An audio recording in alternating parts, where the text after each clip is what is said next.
Tercapainya gencatan senjata antara Israel dan Hamas disambut dengan sukacita oleh warga di Gaza, tepi barat maupun Israel. Menurut Presiden Joe Biden, gencatan senjata ini kurang lebih sama dengan yang diupayakan pemerintahannya sejak awal tahun 2024. Fighting in Gaza will stop, and soon the hostages will return home to their families. Presiden terpilih Donald Trump lewat akun Truth Social mengatakan kesepakatan ini menunjukkan kepada dunia bahwa pemerintahannya nanti mau bernegosiasi demi perdamaian dan keamanan Amerika Serikat dan sekutunya.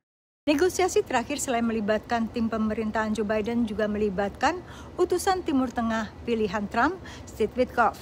Diplomasi dilakukan secara tandem dengan pengertian bahwa bila pun gencatan senjata tercapai masih di bawah pemerintahan Biden, maka pelaksanaannya akan berlangsung pada saat pemerintahan Trump yang mulai menjabat pada 20 Januari.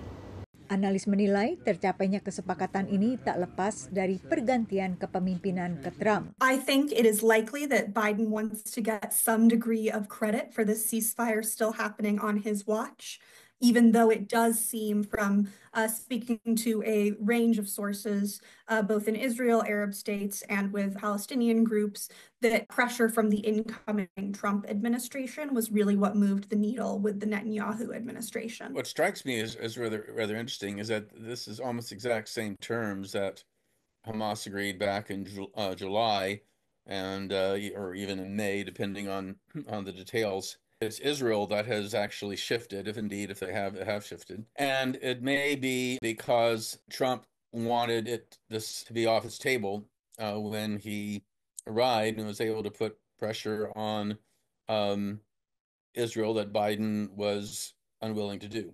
Perjanjian 3 tahap ini akan dimulai dengan putaran pertama pertukaran sandera dengan tawanan dan mulai kembalinya pengungsi ke rumah mereka. I'm not 100% confident, but I think at least 50-50 chance that the first phase of the three-phase agreement will successfully happen. I'm less confident about the subsequent phases. Bila pun implementasi berlanjut ke fase rekonstruksi Gaza, menurut analis sulit memprediksi kebijakan Trump ke depan. Meski rekam jejaknya pada pemerintahan pertamanya dulu lebih pro-Israel. They moved the United States Embassy to Jerusalem. They did a lot of inflammatory actions, including backing Israel's annexation of territory in the West Bank. And so while I think the ceasefire is a good thing, and I think Trump's willingness to use the leverage that he does have with Netanyahu is a good thing, I remain pessimistic for what the Trump administration is going to look like vis-a-vis Palestinian affairs.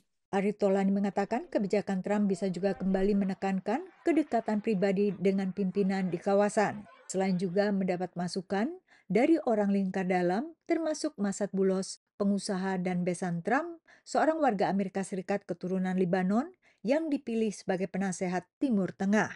Dari Alexandria, Virginia, Yuni Salim dan tim VOA.